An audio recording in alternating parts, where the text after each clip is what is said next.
Muy buenas tardes, bienvenidos a la UNAM Responde. Como todos los días, estamos muy contentos de que nos acompañen en una emisión más de este espacio universitario. Y bueno, en nuestra casa de estudios continuamos adaptándonos para seguir cumpliendo con el compromiso de mantenerlos informados. Y también, como todos los días, los invitamos a que se pongan en contacto con nosotros a través de todas nuestras redes sociales. Ustedes ya las conocen, están abiertas en todo momento para escuchar sus dudas, sus comentarios, sus inquietudes y seguir haciendo juntos este programa.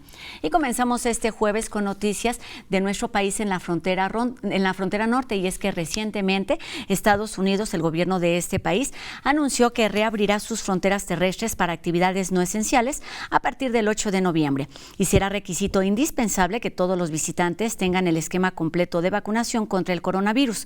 Podrán ingresar al país las personas que hayan recibido las dosis de Moderna, Pfizer, Johnson & Johnson, AstraZeneca, Sinovac y Sinopharm, mientras que continúan las restricciones para los viajeros que no cumplan con estos requisitos.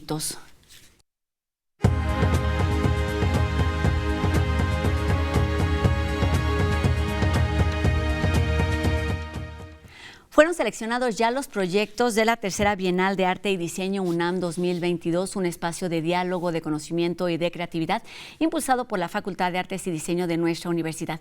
Y para hablar de todo este proyecto de diálogo se encuentra con nosotros Paula Duarte, quien es directora curatorial de la Bienal de Artes y Diseño UNAM. Y además nos da mucho gusto que nos acompañe aquí en el estudio de forma presencial, precisamente en esta reapertura, en este reacomodo de actividades a raíz de la pandemia. ¿Cómo estás, Paula? Un gusto saludarte en la UNAM Responde. Muchísimas gracias por recibirme y efectivamente pues intentando readecuarnos a esta supuesta nueva normalidad, ¿no? Bueno, nos da mucho gusto tenerte aquí porque además siempre hemos creído que el contacto es esencial y entonces además de dar la información pues te tenemos aquí para hablar de estos temas en verdad importantes que tienen un alcance por supuesto en América Latina pero también a nivel internacional y vamos a comenzar por ahí. Está ya en marcha esta tercera Bienal de Arte y Diseño UNAM. Platícanos cuáles son sus objetivos, se lleva a cabo por tercera ocasión, ¿en qué consiste? Pues sí, bueno, esta es la tercera ocasión de la Bienal y tiene como particularidad es que fue lanzada para América Latina y el Caribe por primera vez. Okay. Entonces es un proyecto de muy largo alcance, muy ambicioso, que nos tiene muy contentos y tiene también como eje central el trabajar a partir de particularidades muy problemáticas dentro de América Latina, que tristemente es lo que nos atraviesa y lo que nos hace comunes. Empezamos también a hacer una revisión de qué era necesario hacer una Bienal en medio de una pandemia, por qué era necesario y a partir también de revisarnos y reflexionarnos a nosotros mismos, de qué manera podríamos darle la vuelta a los proyectos de arte y diseño que se enfocaran con comunidades particulares a través de estas problemáticas que nos atraviesan dentro de toda la región. Vamos a ir entendiendo un poquito más de estos temas que nos mencionas, pero me gustaría que para empezar también nos platicaras de, bueno, es un proyecto que se impulsa desde la FAD, desde una escuela universitaria. ¿Cuál es su alcance? ¿Se abre a las fronteras? ¿Se abre a América Latina? ¿Quiénes pueden participar? ¿Quiénes podrían estar inscritos en esta convocatoria? Bueno, la Facultad de Arte y Diseño efectivamente hace parte de la UNAM, es una bienal universitaria. Entonces, se convocaron a diferentes universidades en América Latina para que nos ayudaran a hacer como este razonamiento en la región, ¿no? ¿Quiénes podían participar? Pues porque ahorita ya estamos en curso dentro de la Bienal, colectivos de arte y diseño que pertenecieran o tuvieran una alianza universitaria con alguna de las universidades en América Latina, pues con esta amplitud también de casas de estudio que tenemos a lo largo y ancho de América Latina, y que además trabajaran problemáticas de arte y de diseño enfocadas a problemáticas sociales, culturales, económicas. Demarcamos más o menos 12 problemas que nos atravesaban, desde extractivismo cultural, apropiación también de territorios, coerción social, problemas de censura, problemáticas graves que veíamos y vislumbrábamos a través de la región y que encontráramos nosotros también un razonamiento con algunos colectivos que estaban enfocándose en esos problemas particulares, trabajando con comunidades de manera muy horizontal. Entonces ese fue el punto de convergencia de la convocatoria. Paula, estas problemáticas que se encontraron, las identificaron, cuando fueron haciendo estas colaboraciones con las universidades, con las instituciones, con los colectivos, ya cuando iba avanzando la convocatoria, o se las plantearon de forma previa. ¿Cómo se fueron dando cuenta en el camino de estos estos Nos dimos problemas? cuenta antes, o sea, pues además de la pandemia nos atravesaban problemas sociales muy complejos en toda América Latina, ¿no? Tuvimos diferentes protestas muy grandes, efectivamente yo soy colombiana, el paro nacional, en Chile también hubo un paro de gran impacto, veíamos cómo pues, los problemas de inequidad fueron acrecentándose a través de la pandemia y veíamos ahí un foco de atención, de cómo la academia tiene que acercarse un poco al territorio, de cómo tiene que haber esa cercanía de los proyectos que se estén planteando desde la universidad para atender problemáticas particulares en cada uno de los países. Entonces, a partir de eso nos dimos cuenta e hicimos un listado. Afortunadamente el equipo es muy variado también, no solamente en cuanto a expertise, sino también a nacionalidades, lo que nos permitió ir viendo y vislumbrando problemáticas que podríamos marcar como ejes curatoriales de la misma Bienal. Paula, ¿cómo el arte y el diseño se insertan en estas problemáticas y cómo el arte y el diseño puede ofrecer además soluciones alternativas, no solamente en términos sociales, me parece que es una de las líneas, pero además también en términos de incidir en lo que sucede en cada una de las regiones? Bueno, siempre mencionamos, ¿no?, que la cultura, ¿no?, es un gran tejedor de prácticas sociales, ¿no?, de reconstrucción social, y a veces como que lo dejamos solamente en la nebulosa de la idea. Claro. Y ¿cómo aterrizarlo? Sí, es la gran cuestión. Y afortunadamente nos damos cuenta que hay muchos colectivos fijándose en las problemáticas, trabajando directamente en territorios muy lejanos, no en los centros, casi todos en la periferia, que eso fue muy afortunado de la convocatoria de los proyectos que recibimos, trabajando con una incidencia social, económica, o inclusive en problemas de equidad de género, o también trabajando, vislumbrando algunas problemáticas de problemas ecosistémicas o de medio ambiente vulnerado a través de la nueva insertación de cierto tipo de mineras. Era un problema que nos atravesaba en toda América Latina. También fue un gran censo para nosotros, darnos cuenta que lo mismo estaba pasando en Bolivia, que lo mismo estaba pasando en Campeche, ¿no? Entonces fue darnos cuenta como un poco de esto, y también darnos cuenta que mucha gente trabajando e incidiendo. Afortunadamente también dentro del cuerpo de jurados que nos apoyó colegiadamente para seleccionar los proyectos, hay gente que tiene trabajando en este tipo de proyectos durante muchísimo tiempo. Estaba Italia Zamudio, que con el Mochuelo y el Museo de Memoria Itinerante Montes de María de Colombia lograron ganar el Premio Nacional de Paz en el 2003, y es uno de estos ejemplos de proyectos que inciden dentro del territorio después de haber sido vulnerado por un momento de violencia muy álgido, y que han logrado a partir de ese trabajo, más de ya 13 años de trabajo continuo con la comunidad, reconstruir la memoria y llevar un poquito de reinserción de paz y también de reconocimiento de los hechos de lo que han pasado. Por supuesto que todo esto le da sustento a una convocatoria de este tipo que busca ampliar sus fronteras. Recibieron 70 aplicaciones de 9 países, por lo que leí en la convocatoria, pero háblanos de la parte creativa, digamos, de la parte que es mucho más divertida y que tiene que ver también con el título: Resistencia Intangible, ideas para posponer el fin del mundo. Paula. Sí, bueno, Resistencia Intangible nació dentro de esta misma idea de cómo podíamos convocar a América Latina centrándonos o pensándonos como una centralidad. No queríamos eso. Entonces, hacer la resistencia intangible es también aprovechar lo que nos daban los medios virtuales, y acercarnos a América Latina es también pensar en una plurivoz, no pensarnos como... Obviamente somos la gran casa de estudios de América Latina, pero no queríamos ponernos ese título, queríamos trabajar horizontalmente con otras casas de estudio. Y es por ello pues que nace esta ideas, Resistencia Intangible, ideas para posponer el fin del mundo. Nace de un término prestado de Ailton Krenak, un pensador indígena brasileño, en el que pues se piensa a través del pensamiento horizontal, ¿no? Entonces, a través de esto mismo pues encontramos un sinfín de maneras de propiciar saberes entrelazados, y eso es lo que vamos a estar realizando durante estos meses: intentar conectar a los 10 ya ganadores de esta Bienal dentro de diferentes tipos de prácticas. Una de ellas, el programa pedagógico que se titula Caminar la Palabra, que también es otro término prestado de la minga caucana del sur de Colombia, de los indígenas Nasa. Entonces, estamos pensando mucho a través o intentando, ¿no?, tomar prestado el pensamiento indígena como pensamiento colectivo totalmente necesario en esta época. Un poco me parece volver al origen, ver las problemáticas que nos atañen de forma quizá muy cercana, porque con la pandemia quizás se van desdibujando todas estas problemáticas, por lo que resulta quizá más urgente, y entonces pues lo que hace estos colectivos a través de la Bienal es justo poner sobre la mesa distintos temas. Paula, bueno, la convocatoria evidentemente ya se cerró, están seleccionados estos 10 programas, 10 colectivos que están trabajando en distintas partes de Latinoamérica. ¿Qué sigue? ¿Qué va a suceder durante los siguientes meses en cuestiones de trabajo, de creatividad, de incidencia, de colaboración? Bueno, ya empezamos de por sí el sábado pasado con una reunión muy rica con 4 de los primeros colectivos. Estamos ahorita como un poco diseccionando los ejes problemáticos. Ellos se están conociendo entre ellos, o sea, un poco la riqueza de todo el programa de la Bienal es que vamos a intentar que ellos generen alianzas de largo aliento.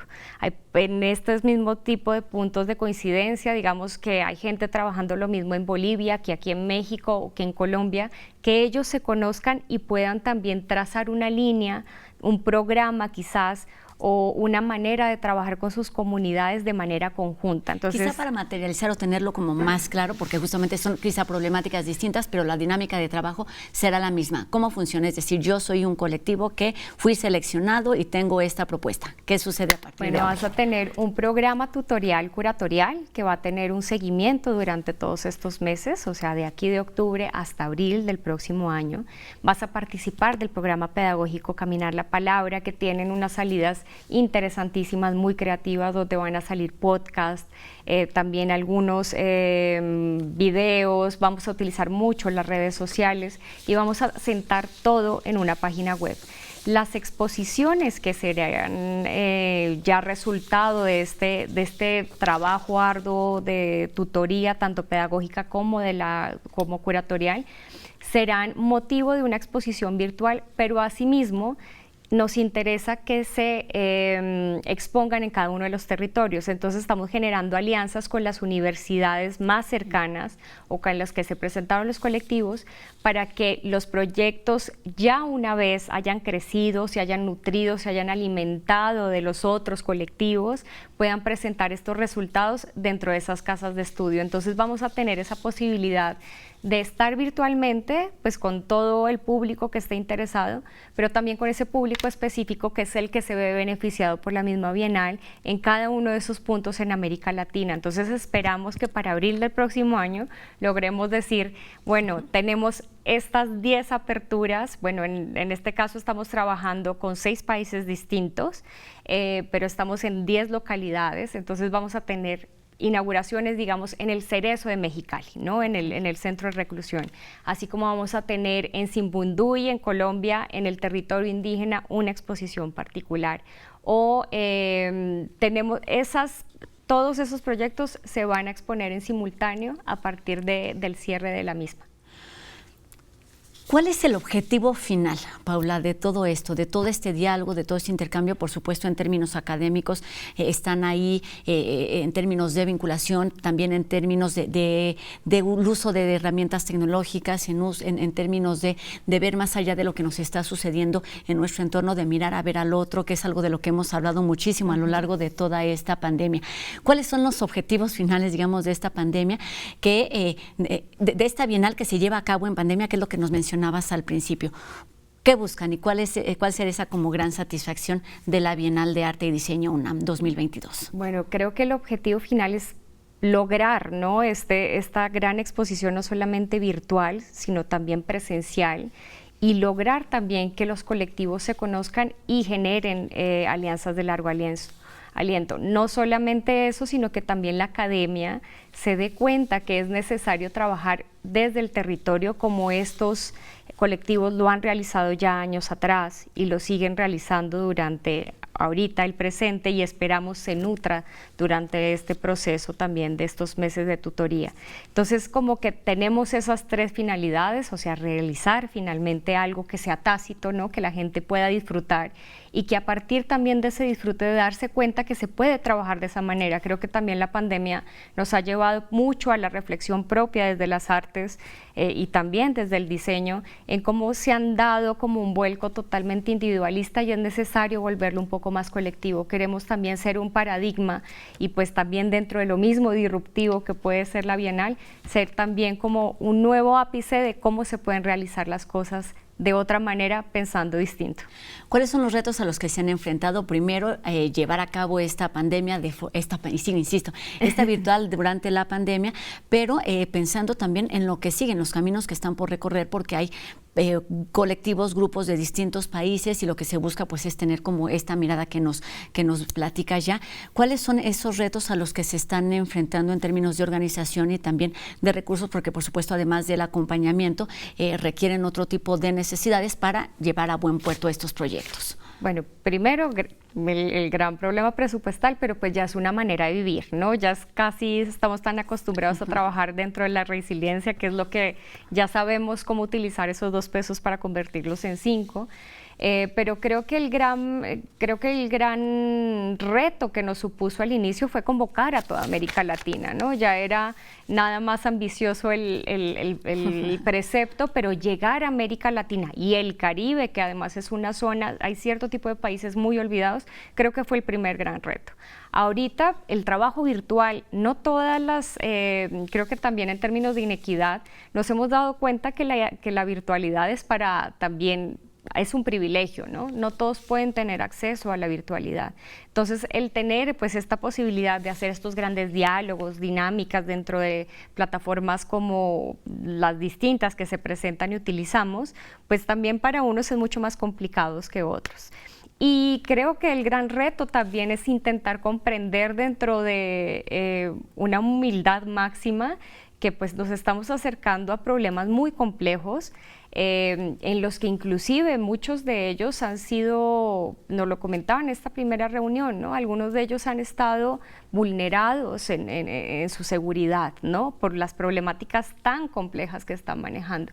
Así nació un poco también la Bienal, dándonos cuenta que hay un problema grandísimo de activismo en Latinoamérica que ha sido acallado a través de la violencia y que por eso mismo pues era un punto álgido que teníamos que atender. Pero pues el darse cuenta ya en las manos pues es muy complejo, es muy duro y pues hay que saber sobrellevarlo de la mejor manera posible. Y una de las posibilidades es justo buscar esas alternativas a través del arte, del diseño, de las herramientas tecnológicas, a través de la distancia. Paula, estamos terminando esta entrevista y me gustaría que nos invitaras, digamos, a todos los demás cómo podemos participar. Por supuesto, están ahí estos 10 colectivos en distintos países. Veía por aquí Uruguay, Colombia, está por supuesto México, Bolivia, en distintas localidades. ¿Cómo hacer extensivo todo este programa amplio de intercambio, de diálogo, de reflexión, pero también de creatividad a través de las redes sociales? Bueno, síganos por favor, la página web está ya lista con todos los proyectos seleccionados, con información de cada uno de ellos.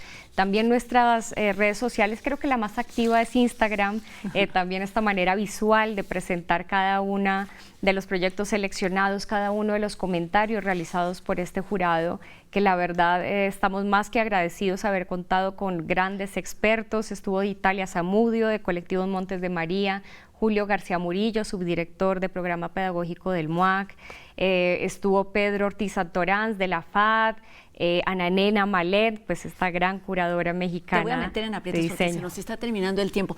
En términos muy generales, ¿cuáles fueron los conceptos, las líneas que identificaron estos curadores para seleccionar a los colectivos? Encontramos diferentes focos de viabilidad, que fueran proyectos viables en términos de tiempo, económicos y también de alcance, ¿no? Pero además de ello, que realmente estuvieran cumpliendo con la cláusula de que fueran totalmente horizontales con las comunidades con las que estuvieran trabajando, que atendieran problemáticas que estaban marcadas dentro de los ejes de la Bienal y que además propusieran proyectos que estuvieran también pensados desde sí mismos como colectivos y pudieran nutrirse a través del trabajo en equipo. pues todo esto a través del arte, la creatividad, el diseño, por supuesto, pues muchísimo éxito con todo este proyecto, con esta innovación, con esta reapertura a América Latina y pues esperando encontrar también en esos otros países, en esos otros proyectos, problemáticas, pues encontrar también algo de nosotros mismos y también soluciones. Paula Duarte, muchísimas gracias por estos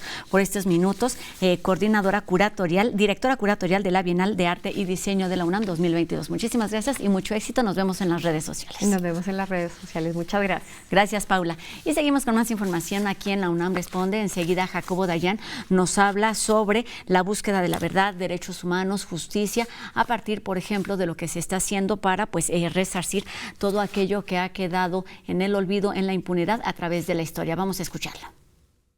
Buenas tardes. Después del tremendo fracaso del sexenio de Vicente Fox para garantizar verdad y justicia por la Guerra Sucia, por fin se tomó la decisión de abordar este violento pasado de nuestra historia. Las víctimas y sus familiares continuaron con esta demanda por décadas. En días recientes, el presidente Andrés Manuel López Obrador emitió un decreto para la creación de la Comisión para el Acceso a la Verdad, el Esclarecimiento Histórico y el Impulso a la Justicia de las violaciones graves a los derechos humanos de 1965 a 1990. Hay varias dudas acerca de este decreto. Primero, hay que decir que no ha habido gran reacción por parte de la sociedad, los medios, sobre este anuncio, y esto es sintomático de cómo estos temas parecen no ser relevantes en la discusión pública. Hay algunos problemas en esta comisión. Primero, 6 de los 7 miembros de esta comisión son funcionarios de gobierno. Las comisiones de la verdad tienen que ser independientes y la conformación de esta comisión genera muchas dudas al haber 6 miembros del gabinete y solamente un voto entre 5 personas designadas por las víctimas. Tampoco el decreto habla sobre el presupuesto que tendrá esta comisión. Las comisiones requieren de cientos de personas que hagan entrevistas, que revisen miles y miles de documentos, que procesen grandes cantidades de información, que emitan un informe, y no hay presupuesto asignado ni incluso para el pago de estas 5 personas expertas que van a ser designadas. En temas de justicia, se habla de que se podría crear una fiscalía especializada o trabajar con la Fiscalía General de la República y las fiscalías locales. Sabemos que estas fiscalías no funcionan y que garantizan impunidad. Lo ideal sería, como en otros países, el caso colombiano, que la Comisión de la Verdad viniera acompañada de un mecanismo extraordinario de justicia por fuera de las fiscalías. Ahora, sobre el acceso a la información y las garantías de no repetición también hay dudas. La Guerra Sucia evidentemente revisará el trabajo de las Fuerzas Armadas mexicanas en un entorno donde hoy tienen mucho más poder, son más opacas, hay menos controles, y esto pone en duda las garantías de no repetición e incluso el acceso a la información. Y por último, hay que recordar el compromiso de este gobierno era abrir una gran comisión de la verdad que abarcara esta época de la Guerra Sucia, pero también los 90 y la violencia actual. Con la creación de esta comisión, con todas estas dudas, se abre la posibilidad de hacer una comisión de la verdad sobre la Guerra Sucia, pero se omite la violencia actual. Me parece esto sumamente grave.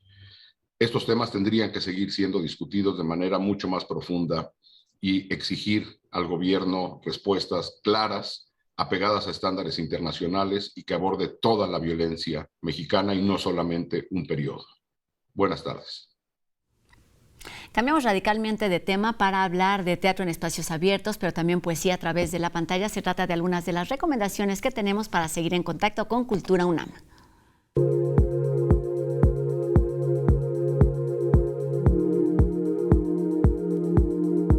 Vuelve el carro de comedias a la fuente del Centro Cultural Universitario con la obra El Sendebar, la cruzada de una fémina ilustrada, que propone un acercamiento al poder de los libros y las historias.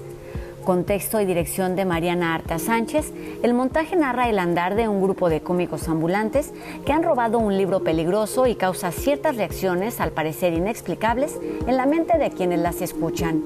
Pues los espectadores comienzan a jugar con los pregoneros, que se desconciertan con la interacción después de enterarse que los cuentos, como en la literatura, las mujeres pueden ser protagonistas, pero irónicamente han sido silenciadas durante siglos.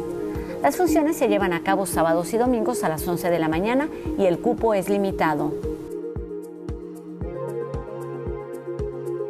Poesía en voz alta 2021, Recuperar desde la voz, es el título de la 9ª edición de este festival que explora las posibilidades de la creación y la expresión hablada.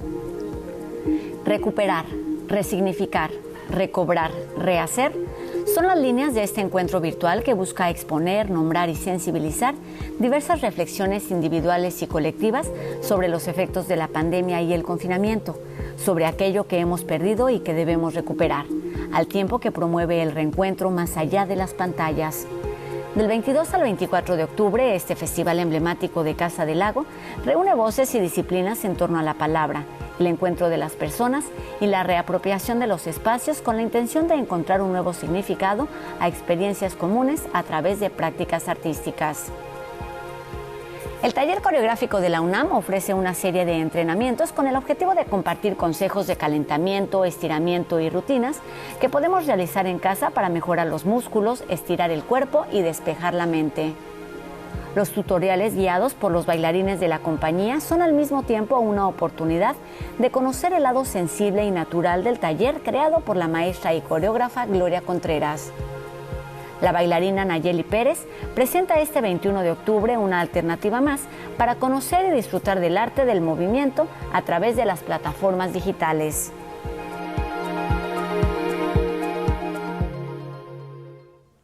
Mucho que disfrutar a través de las pantallas, pero también ya en los espacios universitarios, siempre siguiendo todas las medidas de higiene, de seguridad para cuidarnos a nosotros mismos y cuidar a todos los demás y seguir haciendo que esto sea posible. Visitemos los museos, los teatros, los espacios. Es momento de regresar de forma segura. Y con esto terminamos nuestro programa de hoy. Los invitamos a que nos acompañen el día de mañana en una emisión más, por supuesto, de la UNAM Responde. Gracias a todos ustedes que hacen posible esta transmisión y quienes nos siguen día con día. Mi nombre es Rosa Brizuela. Nos vemos aquí mañana. Adiós.